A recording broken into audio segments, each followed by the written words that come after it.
你知道日本的交通状况曾经烂到在1年内因为交通事故死亡的人比他们在甲午战争中的总阵亡人数还要多吗？今天就让我们一起来聊聊日本的交通战争吧。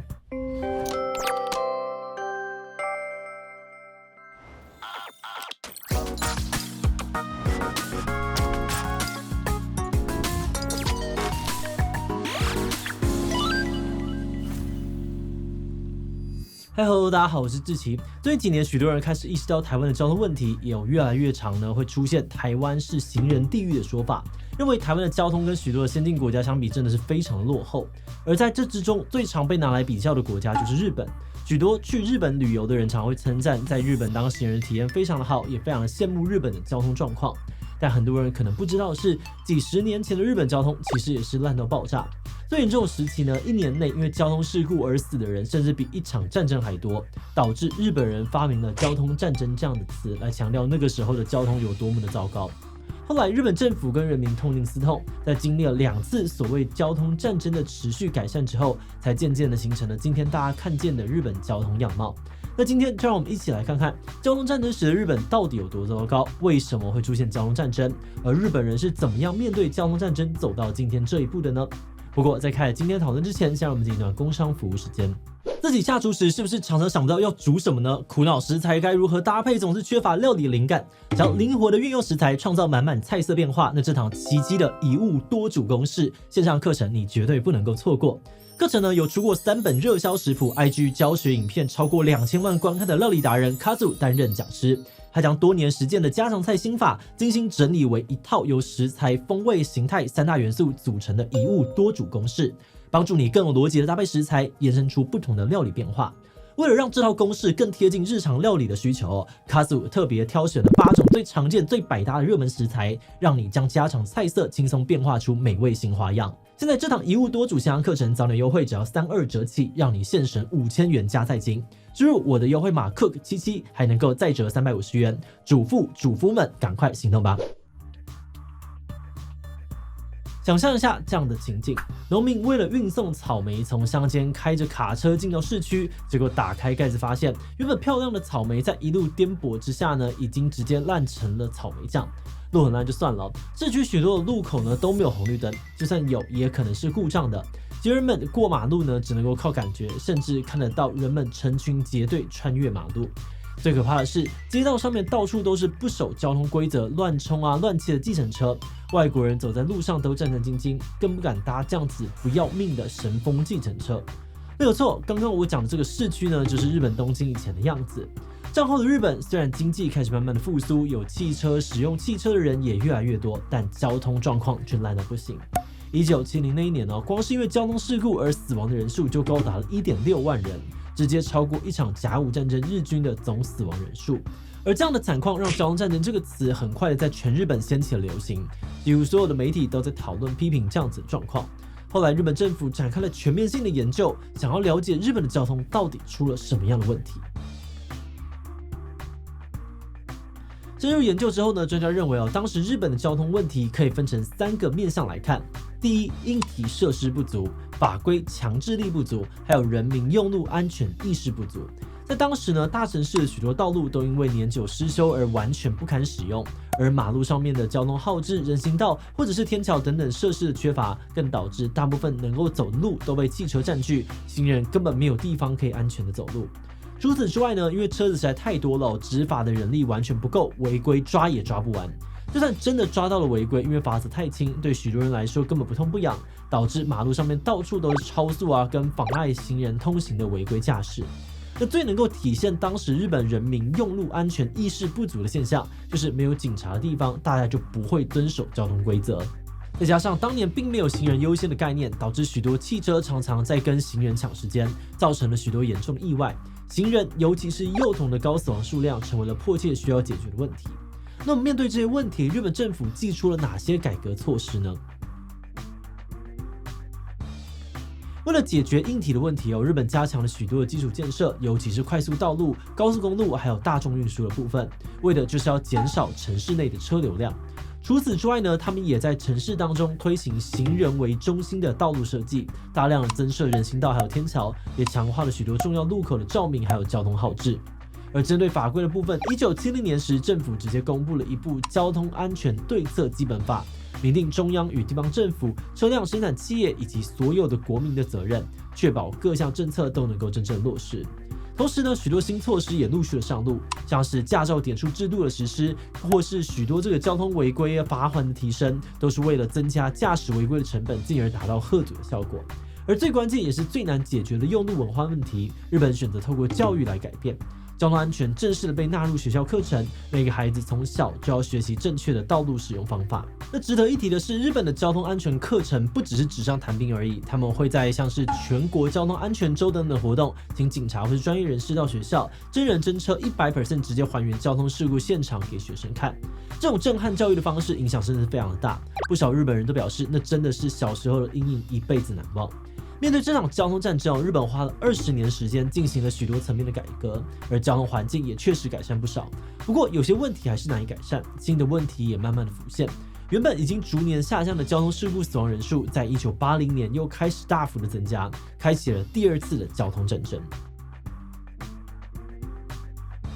明明经过了那么多的改革，为什么还会有第二次战争？不少专家认为这是因为都市内的汽车还是太多了。根据统计的数据显示呢，从1955年到1975年之间，日本的汽车保有量呢暴增了超过10倍，这使得执法量能不足的问题再度被放大。而在当时特别被提出了就是违规停车的问题，抓也抓不完的违停呢，常常导致交通拥塞，更是提升了事故的发生率。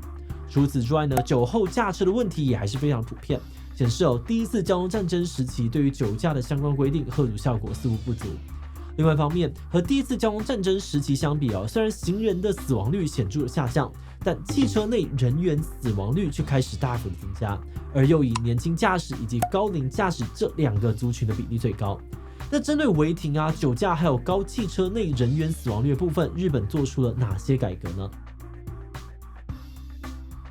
为了处理大量违停的问题除了规划更多的停车场之外，政府也开始加重取缔，并透过科技执法的引入，解决了取缔人力不足的问题。不过专家们认为不能够只是脚痛医脚，还是得设法减少都市内的汽车数量，才能够从根本上面解决问题。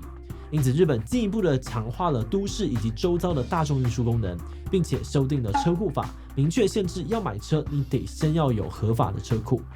那针对酒驾的部分呢，日本也进一步的加重了酒驾的罚则，除了针对酒驾的人加重刑期之外，还增加了其他人的连带责任。换句话说，不只罚开车的人，提供酒的或者是提供车的，还有一起的乘客，全部都会受到连带的惩罚。最后，为了降低车内的这个人员死亡率日本呢也实施了强制系安全带，还有驾驶禁止使用手机等的规定，并且加强普及汽车内的安全装置。此外，政府也进一步的加强对于年轻驾驶的相关安全教育，增加对于高龄驾驶的认知功能检查，并提供诸多的这个交通优惠，来鼓励高龄者自行归还驾照。简单来说，第二次交通战争的改革基本上还是延续第一次改革的路线，只是针对做得不够好的地方做出更多的补强，最终成为了我们今天看到的样貌。只不过呢，在这超过50年的改革过程当中，还是遇到了很多的困难。首先最直接的就是经费不足，毕竟不管是加强建设还是增加执法人力，通通都需要大量的金钱，要钱就容易被反弹。举例来说呢，如果想要提高交通建设的预算，但同时又不对民众课更多的税，要么就是排挤其他类别的预算，不然就是政府得想办法另辟裁员。而针对这些部分呢，日本的做法是透过相关法规的制定，明定中央还有地方如何共同的分担建设经费。增加裁员的部分呢，则是将汽油税国道收费、违规罚金，还有教育讲习费等等，以类似这个专款专用的概念列入交通建设的经费。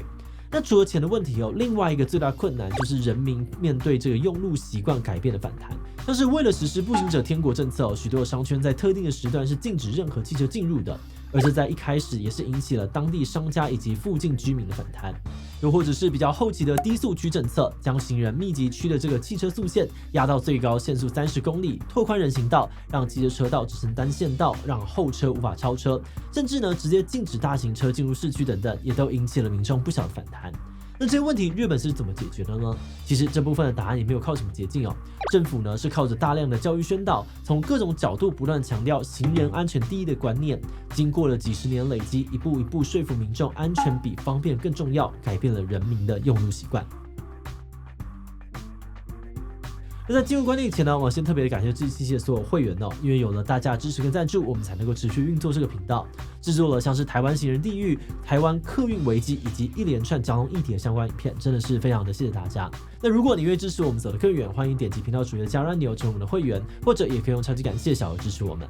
好的，那话说回来，我们之所以开始研究这题，是因为常听到有些网友会说台湾的交通落后日本50年，一个是行人天堂，一个是行人地狱。那这句话呢，账面上面来看呢，好像是在说台湾超烂，完全比不上日本，让有些人觉得这样子的批评毫无建设性。但我们研究过后呢，会觉得台湾交通落后日本50年这个说法其实也不无道理。毕竟50年前的日本确实有跟台湾现在类似的问题，但他们现在已经改善很多了。所以从这个角度来看呢，我们反而更好奇的是，50年前日本到底做了什么让他们可以脱胎换骨？那这过程当中有没有什么是我们可以学习或借鉴的？不过虽然我们刚刚整理了很多日本做法，但我们在思考的时候呢，也发现台湾跟日本还是有些不同。比如说二战后台湾的道路规划，可能有蛮大一部分呢都是仿效美国的大车主义或者是大公路主义，道路规划以汽车本位，车道很多人行道就比较不完善。同时，这种道路规划可能让民众高度仰赖这个私有车辆来通行。然后台湾的地比较小，一方面来说呢，这就有可能会排挤到大众运输系统的发展空间。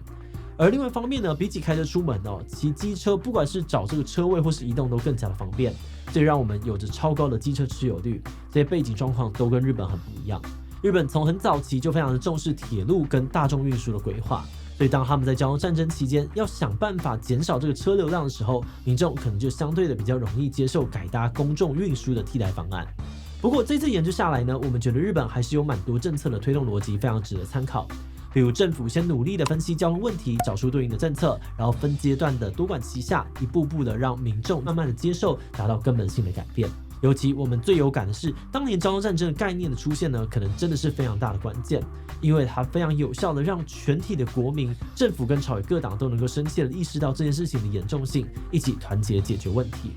那么觉得最近几年台湾流行的行人地狱一词就有很类似的感觉，虽然这好像很丢脸哦，但可能呢也只有够多的人愿意讨论、愿意承认台湾的交通就是很有问题的时候，或许我们才有机会像日本一样举全国之力来解决这个问题吧。另外，我们在看日本交通战争这个词的时候呢，也有另外感觉是，它除了描述这个民众上路就像战争危险之外，某种程度上面也会联想到，对民众来说，这漫长的改革、接受改变的过程，对于大家来说，恐怕也像战争一样辛苦，必须付出很多的代价，没有人是局外人。所以假设台湾已经从行人地狱跨出意识到问题的第一步，那接下来的讨论可能就是我们期待的交通蓝图是什么？为了达成这个蓝图，我们需要什么样子的改变？我们愿意承受怎么样的代价等等问题了吧？好的，那看完了日本的交通战争之后，你最希望台湾可以改善什么呢？我觉得是行人优先的道路规划。B， 我觉得大众运输应该要更加便利。C， 我觉得应该要更加严格的取缔违规，还有加重罚则。D， 我觉得是这个开车、骑车的人呢，应该要更有意识，让行人优先通行。一起留言分享你的看法吧。最后，如果你喜欢今天的影片，欢迎分享出去，让更多人知道日本的交通战争。此外呢，可以以这个地方看台湾行人地狱以及货车违停的相关讨论。那么今天的志祺七七就到这边告一段落，我们就明晚再见喽。